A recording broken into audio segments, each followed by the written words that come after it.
Welcome to SS TV5 ప్రేక్షకులకు నమస్కారం.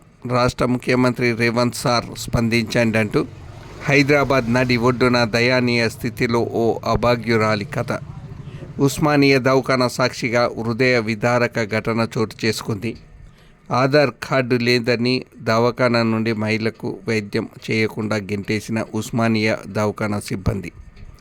మహబూబ్ నగర్ జిల్లా మారేడుపల్లికి చెందిన ప్రమీల భర్త సురేష్ 6 నెలల క్రితం అనారోగ్యంతో మరణించాడు. భర్త మృతి చెందిన నెల రోజులకే కొడుకు రోడ్డు ప్రమాదంలో మరణించాడు.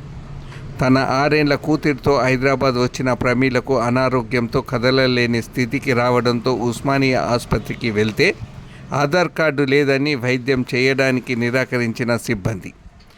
ఎక్కడికి వెళ్లాలో తెలియక ఆసుపత్రికి బయట దయానీయ స్థితిలో పడుకొని ఉన్న మహిళ, ఏం చేయాలో తెలియని చిన్నారి అనుష తల్లిని ఒడిలో పండుకోపెట్టుకుంది.